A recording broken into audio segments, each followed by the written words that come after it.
Y lo hago en primer lugar y ante todo para pedir perdón a la ciudadanía. Porque el Partido Socialista y yo como secretario general del Partido Socialista no debimos confiar en él. ¿Qué tal? Muy buenas. Pedro Sánchez ha pedido a Santos Cerdán que dimita de todos sus cargos en el PSOE y que deje el acta de diputado. Además, pide una auditoría externa y hará una reestructuración de la Ejecutiva Federal. El informe de la UCO desvela que habría coordinado una supuesta organización criminal desde la cúpula del PSOE durante 10 años. Cerdán dimite, aunque poco antes en los pasillos del Congreso aseguraba que no tenía nada que ver con los amaños y que no se le puede implicar. El informe revela además que una mordida que gestionó Santos Cerdán corresponde al puente del Centenario de Sevilla, una obra clave para Andalucía. Vamos a verlo con más detalles. Comenzamos.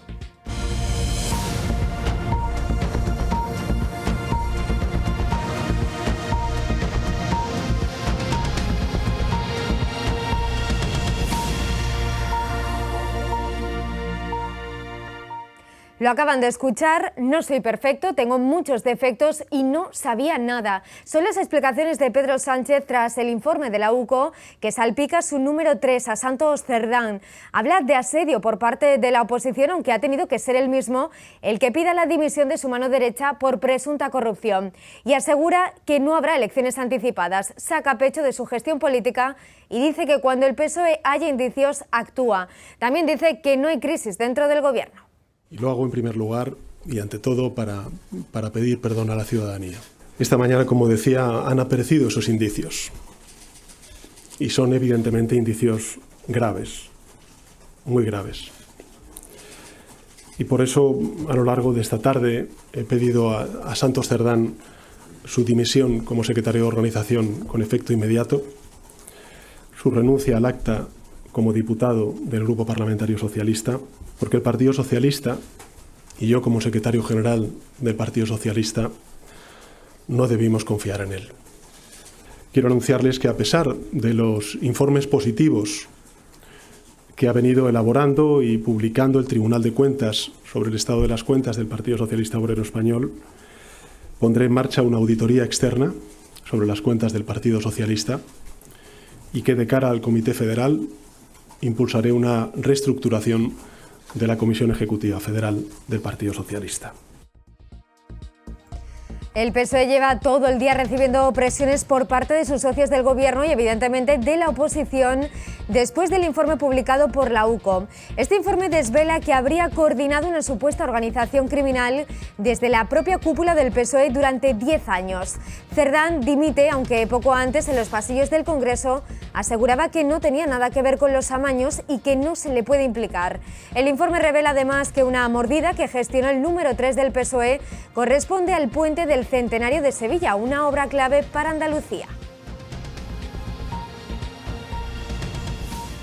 En unos minutos vemos con detalles la dimisión de Cerdán y cómo se ha vivido esta jornada en el Congreso de los Diputados. Ahora cambiamos de asunto. La Confederación de Empresarios de Sevilla ha cargado contra el Gobierno de España tras conocerse la inversión de 3.200 millones de euros para ampliar el aeropuerto del Prat en Barcelona. Consideran que es un agravio comparativo frente al abandono histórico de las infraestructuras claves en la ciudad. La Confederación de Empresarios de Sevilla ha calificado de agravio la inversión de 3.200 millones de euros anunciada por el Gobierno para ampliar el aeropuerto de Barcelona, una cantidad que aseguran contrasta con el abandono histórico que sufre la provincia de Sevilla en infraestructuras clave. La CES recuerda que proyectos como la S40, el metro o la conexión ferroviaria con el aeropuerto siguen sin avances significativos y se pregunta qué se podría haber hecho aquí con una inversión equivalente. Además, denuncian los problemas constantes en cercanías, la saturación de vías como la N4 o la A49 y el estancamiento de obras como la ampliación del Museo de Bellas Artes. A su juicio, esta falta de inversión compromete el desarrollo de Sevilla y agrava sus desigualdades sociales. Y les actualizamos ahora el caso del apuñalamiento mortal en el polígono Calonge, en el que murió un joven de 25 años de origen magrebí. Aunque la investigación siga abierta, ya hay 4 detenidos. La Policía Nacional ha detenido a 4 personas por el apuñalamiento mortal de un joven en la madrugada del pasado sábado a las puertas de una discoteca del polígono Calonge en Sevilla capital. El suceso se produjo en torno a las 7 de la madrugada y los servicios de emergencia sanitaria no pudieron salvar la vida del varón agredido pese a los intentos de reanimación de los facultativos sanitarios. Aunque la investigación sigue abierta, hasta el momento se conoce que el fallecido era un varón de 25 años de origen magrebí. En concreto, la puerta de una discoteca en la calle Aviación habría sido el escenario de una reyerta entre varias personas, saldada con una víctima mortal por arma blanca. La Policía Nacional continúa con la investigación para esclarecer los hechos. La recuperación del antiguo mercado de la Puerta de la Carne es uno de los proyectos que más se ha enquistado en la ciudad. Desde hace 26 años está en desuso, pero ahora se ha aprobado recientemente su rehabilitación para convertirlo en un centro de interpretación industrial. Entre las calles Alejo Fernández y Pedro Roldán se sitúa el antiguo mercado de la Puerta de la Carne. Este edificio, construido entre 1927 y 1929, se encuentra en desuso desde 1999. La recuperación de esta edificación se ha enquistado a lo largo de los años. Entre las propuestas frustradas encontramos un espacio gourmet, un museo, un auditorio o un recinto deportivo, pero la realidad es que ninguno llegó a materializarse. Recientemente el Ayuntamiento ha aprobado su rehabilitación para convertirlo en un centro de interpretación industrial que abriría sus puertas a finales de 2027. Con su recuperación se espera revitalizar un espacio emblemático de la capital hispalense, combinando historia, innovación y desarrollo industrial. Vuelven los serenos a Sevilla duplicando la plantilla y cubriendo hasta 29 barrios de la ciudad. Se trata de una figura que hace labores de agente cívico que rondarán las calles de la ciudad por las noches, atendiendo casos de violencia de género, robos o pequeños hurtos, peleas, agresiones o incluso acompañando a personas perdidas. Las noches sevillanas volverán a estar cubiertas por los serenos, agentes que velarán por la seguridad de la ciudadanía por las calles de la ciudad. Por segunda vez, el Ayuntamiento de Sevilla ha puesto en marcha este nuevo contrato por más de 2 millones de euros. Duplicamos el número de agentes, pasamos de 18 agentes a 36 agentes y en el número de barrios, de trabajar únicamente en el casco antiguo, pasamos a 29 barrios en toda la ciudad. Los agentes tendrán además una formación específica. Vamos a formar a la gente con los agentes, con el personal de formación tanto del IAN como de los CIAN de la ciudad de Sevilla. Vamos a formarlo en atención a víctimas de violencia de género, vamos a formar también en atención a personas que hayan sufrido ataques de LGTBI-fobia y vamos a dar también las herramientas para que puedan conectarse de manera directa con las fuerzas y cuerpos de la ley de la ciudad de Sevilla y del Estado. El contrato tendrá una duración de 1 año, prorrogable 1 año más, y como requisito las personas que postulen a la plaza deben tener experiencia en realizar tareas de agente cívico en Sevilla. Que el gobierno piense, lo que el gobierno quiere es que los serenos sean una parte más fundamental de la ciudad, que esos agentes cívicos trabajen a diario atendiendo a toda la ciudadanía y por tanto el compromiso es que al final del mandato vamos a atender a todos los barrios de la ciudad. Entre las acciones de los serenos destacan la atención de casos de violencia de género, robos o pequeños hurtos, peleas o agresiones, e incluso el acompañamiento de personas perdidas. Tras la experiencia piloto del primer año, la intención es que ahora los serenos tengan más carga laboral y de atención a la ciudadanía y a los comercios. Fernando del Toro lo van a ver ahora. Un joven onubense de 18 años ha alcanzado la nota más alta de las pruebas de acceso a la universidad en Sevilla y lo hace con un 13,95 sobre 14. El estudiante del Instituto Carlos Haya de la capital hispalense no se conforma con la mayor puntuación de la evaluación.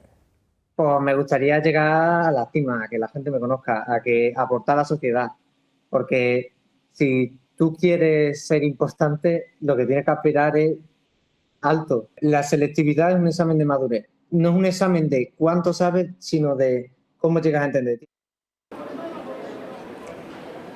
El Consejo General de Hermandades y Cofradías de Sevilla pondrá a la venta la próxima semana las sillas para la procesión del Corpus Christi 2025.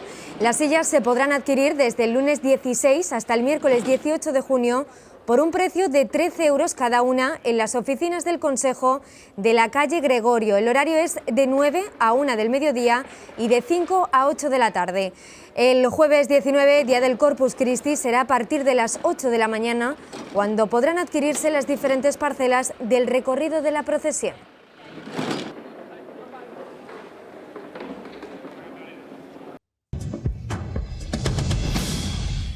Volvemos a Madrid con la que es una de las noticias del día. No debíamos confiar en Cerdán. Lo han escuchado en el arranque del informativo. Pedro Sánchez pedía este jueves a Santos Cerdán su dimisión de todos los cargos en el partido y que renuncie a su acta de diputado. No sabía nada, dice Sánchez, y ha pedido una auditoría externa y una reestructuración de la Comisión Ejecutiva Federal. Y Santos Cerdán dimitió. Este jueves 12 de junio de 2025 puede ser un antes y un después en la historia del gobierno de Pedro Sánchez. La trama corrupta que investiga la OCU y que salpica ya directamente a numerosos colaboradores y allegados del presidente hace que el equilibrio del Ejecutivo penda más de un hilo que nunca. Aunque es cierto que Sánchez está acostumbrado a manejarse en el alambre, los últimos acontecimientos judiciales y políticos ponen en jaque más que nunca la continuidad del gobierno. El hasta ahora secretario de Organización del PSOE, Santos Cerdán, ha dimitido de todos sus cargos y ha entregado su acta tras la publicación del informe de la OCU sobre el presunto cobro de comisiones por adjudicaciones de obra pública. El PSOE lleva todo este jueves 12 de junio recibiendo presiones por parte de sus socios de gobierno exigiéndole el cese de Santos Cerdán.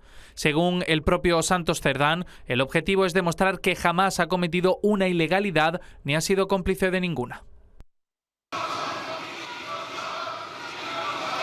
Señores y señoras diputadas, basta de patalear. Este era uno de los momentos que protagonizaba el Pleno del Congreso de los Diputados. Al grito de dimisión, la bancada popular recibía de esta manera a Santos Cerdán horas antes de que anunciase su propia dimisión y tras haber comentado en los pasillos que no ha participado en ninguna conversación que implique amaños de contratos públicos. Les pido respeto a la Cámara. El caso Ábalos ha llegado también a Andalucía. El alcalde de Sevilla, el popular José Luis Sanz, ha pedido explicaciones inmediatas a todos los cargos políticos del PSOE por las supuestas mordidas que ha desvelado el informe de la UCO en las obras de ampliación del Puente del Centenario. Las revelaciones que apunta el informe de la UCO sobre las obras del Puente del Centenario son muy graves y exigen una explicación urgente del Gobierno y del Partido Socialista. Una obra fundamental para la ciudad de Sevilla, que lleva meses de retraso, y los sevillanos tenemos derecho a saber si, como apunta la investigación policial, se han detraído fondos de esa obra para pagar mordidas. Después de 4 años de negociaciones, España, Europa y el Reino Unido llegaban a un acuerdo político respecto a Gibraltar. Un acuerdo histórico en el que desaparece la verja y queda garantizada la libre circulación de personas y mercancías. Y no solo eso, también se incluye la creación de controles fronterizos duales y compromisos de igualdad de condiciones en lo que respecta a ayudas estatales, fiscalidad y trabajo. La Unión Europea y el Reino Unido han alcanzado este miércoles un acuerdo con el que ponen fin a 5 años de limbo en los que quedó Gibraltar tras el divorcio británico del bloque. Hoy hemos alcanzado un acuerdo histórico. Desaparecerá la verja, el último muro de la Europa continental, y queda garantizada la libre circulación de personas y mercancías. España realizará los controles de pasaportes en el aeropuerto y en el puerto de Gibraltar. Gibraltar estará conectado con el espacio Schengen, ejerciendo España el control de entradas y salidas. Las partes han acordado establecer controles fronterizos duales Gibraltar y Schengen en el puerto y en el aeropuerto tras casi 4 años de conversaciones desde el Brexit. El presidente del gobierno, Pedro Sánchez, ha celebrado el acuerdo sobre Gibraltar sin renunciar a las reclamaciones de soberanía sobre el Peñón. Y sobre este asunto se ha pronunciado el alcalde de la Línea de la Concepción, José Juan Franco, que ha estado este jueves en Llegó la Hora, el programa de esta casa, y ha calificado el acuerdo alcanzado como de muy positivo para la población y sobre todo para los trabajadores. Eso sí, Franco ha asegurado que aún queda mucho trabajo por hacer. Escuchen. Es decir, creo que para los trabajadores puedes dar un respiro, porque te vas a encontrar con que vas a poder acceder a tu puesto de trabajo en condiciones de normalidad, y creo que eso de nada más es muy positivo. Claro. Pero, como he comentado antes, hay muchas cuestiones que entiendo que deben ser objeto de análisis, de estudio y de ver de qué manera se van a afrontar. Por lo tanto, creo que el primer paso fundamental está dado, porque hasta antes de ayer esto parecía todavía muy lejano. Ahora hay que ir viendo un poco las cuestiones de detalle. También dice que el diablo está en los detalles, esperemos que en este caso no sea así. Y también, pues mañana, por ejemplo, vamos a Madrid. Hay muchas cuestiones que tengo que plantearle al ministro de Asuntos Exteriores y donde tendrá que implicarse el Gobierno de España con otros ministerios y también el Gobierno de la Junta de Andalucía conforme a la distribución constitucional de competencias. El gobierno británico asegura que la soberanía del Reino Unido sobre Gibraltar y sus aguas es sacrosanta.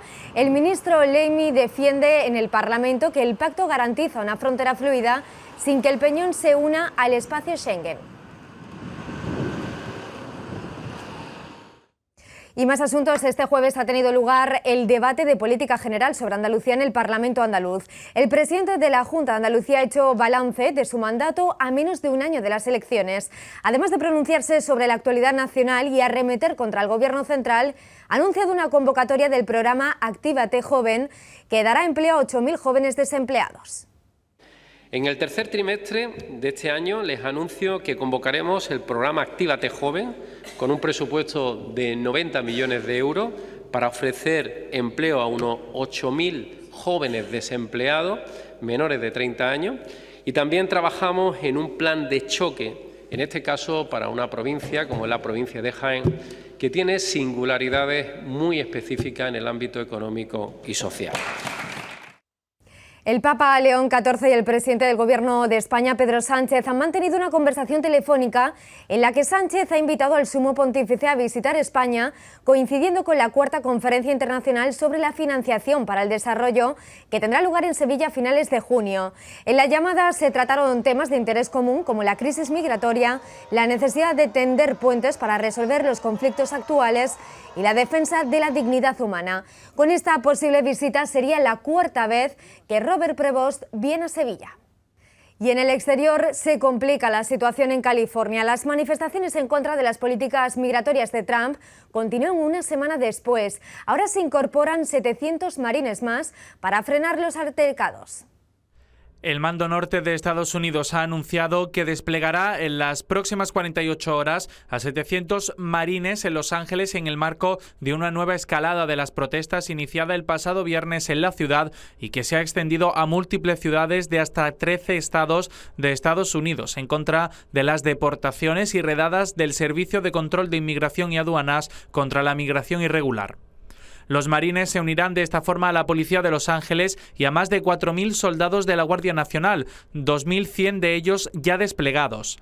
En la ciudad angelina, las protestas han continuado por sexto día consecutivo, a pesar del toque de queda que ha comenzado a las 8 de la tarde y en el que se han detenido a 30 personas.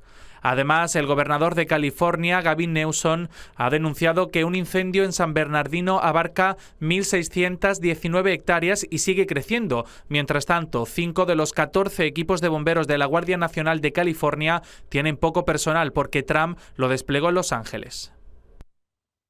Trágica noticia las que nos llegan también desde India. Un avión de la compañía Air India se ha estrellado en la ciudad de Ahmedabad con 242 pasajeros en su interior en la mañana de este jueves. El vuelo con destino Londres ha acabado estrellándose 5 minutos después de su despegue.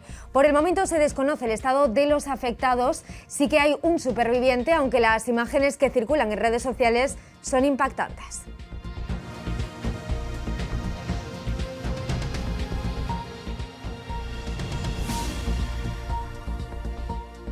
El informe PISA se elabora a nivel mundial cada 3 años para medir el rendimiento de los estudiantes de 15 años en matemáticas, ciencias y comprensión lectora. Este año evalúa por primera vez el nivel de inglés.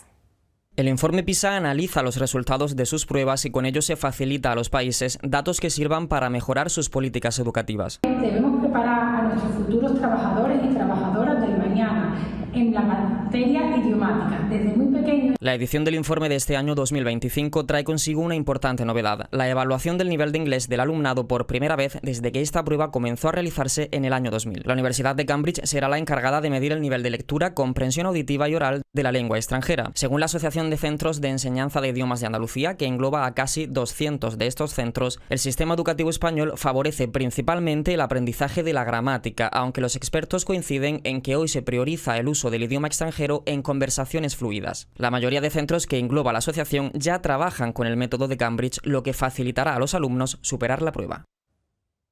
Y en Torremolinos, la edición del Pride de este año ha superado todas las expectativas. 100.000 asistentes y una ocupación hotelera del 99%. Unos datos que le ha llevado a iniciar ya su campaña al Europride 2029 junto a Melilla. La edición de este año del Pride de Torremolinos ha superado todas las expectativas con la asistencia de más de 100.000 personas según fuentes municipales y policía local. La capital de la Costa del Sol, que se quedó a las puertas de celebrar el Europride 2027 que se llevó Berlín, ya tiene la mirada puesta en acoger este gran evento europeo y está sumando apoyos en esta línea. Es una candidatura conjunta. Recordar que cuando nosotros perdimos la candidatura de Europride, aún siendo la candidatura más solvente y la más fuerte, nosotros ya decíamos que Torremolinos era, o la zona sur de España, éramos la entrada de derechos LGTBI a Europa. Entonces, si miramos un poquito más al Mediterráneo, nos encontramos a Melilla, que cuánta gente de Melilla, cuántos meliñenses vienen de vacaciones a Torremolinos. Los datos evidencian que además las visitas a otros países han servido para hacer historia en cuanto a cifras. 5.000 plazas hoteleras a estos precios, el fin de semana, el subidón que ha pegado el alojamiento en Torremolinos y en las poblaciones alrededor, nos pasamos los 112,5 millones de euros. La celebración, aunque exitosa, también ha evidenciado la necesidad de un cambio de infraestructura para acoger a muchas más personas. Hay que buscar nuevos lugares, como por ejemplo el centro cultural se queda pequeño y Acoga pues, va a pedir ya oficialmente, por favor, que se cambie el recinto.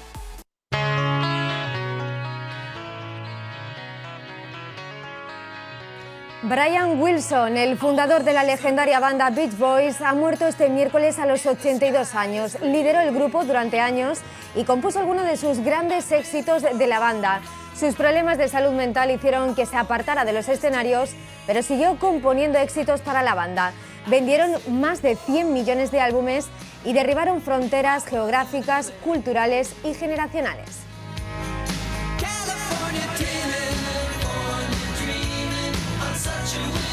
Segurestil, especialistas en puertas de seguridad y Acorazadas patrocina este espacio.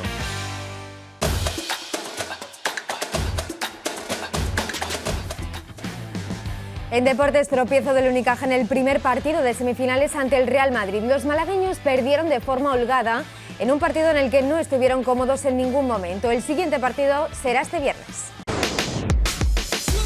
Que el Real Madrid es uno de los grandes equipos del continente europeo no es nada que pille por sorpresa a ningún fanático del baloncesto. Es por ello que acostumbran a ser tan duro rival. Si además de eso se suma que el Unicaja llegó realmente mermado por una dura serie ante el Barça y que no encontró en ningún momento el ritmo del partido, acaba resultando en paliza. Se vio un Unicaja sobrepasado y reconocible en este primer compromiso de las semifinales del playoff. El conjunto malagueño no fue capaz de meterle mano al club blanco en ningún momento. Un partido en el que no hemos estado a nuestro nivel de energía. Vamos a ver si podemos recuperarnos de piernas, de cabeza también. Los madridistas conquistaron el primer punto de la eliminatoria con una superioridad abismal y un dominio incontestable, por lo que los cajistas deberán buscar el viernes, también en el Movistar Arena y a las 9:15 de la noche, una mejor cara que les permita competir. Y en fútbol, Dean Howsen es el hombre de moda en el Real Madrid. El malagueño ha luchado mucho para llegar a este punto, aunque siempre ha tenido claro que sería futbolista y se dedicó en cuerpo y alma para ello.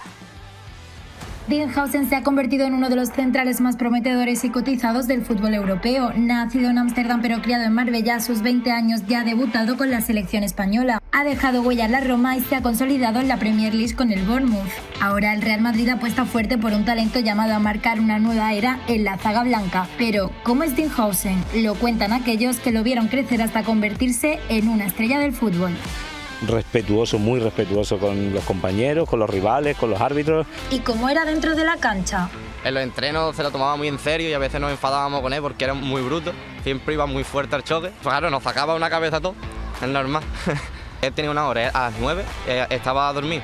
Yo no recuerdo haberlo visto con otra ropa que no sea con ropa del Málaga y el balón casi siempre.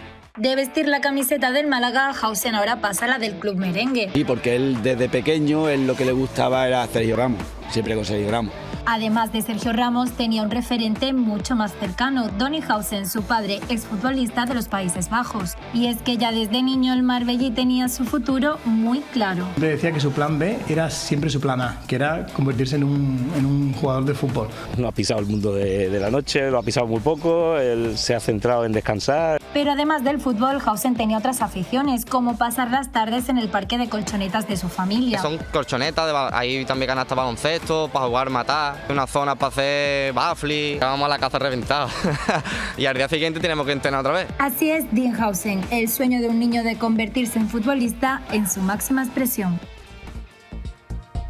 Nos vamos recordándoles que este domingo 15 de junio uno de los humoristas más reconocidos de nuestro país, Alex O'Doherty, estará en Rincón de la Victoria en el especial Noches de Verano. Su inconfundible estilo, que combina monólogo, humor, música, poesía y reflexión, aterrizará en el auditorio a partir de las 10:30 de la noche. Ya saben, no se lo pueden perder. Nosotros les dejamos. Gracias por acompañarnos un día más. Estáis equivocados. Opiniones de tu vida. Soy un imbécil un poquito frágil, pero esta malaje me convierte en ágil y todo me da igual. No podrán conmigo, porque soy...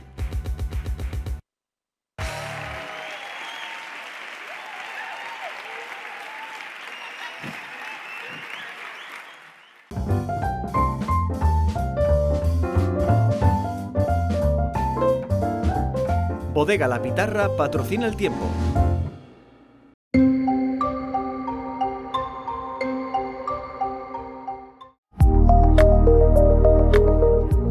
El tiempo para este viernes 13 de junio en Sevilla presenta cielos con intervalos nubosos de nubes altas, temperaturas en ascenso con máximas de 36 grados y mínimas de 21, vientos flojos variables tendiendo a soplar de componente oeste por la tarde.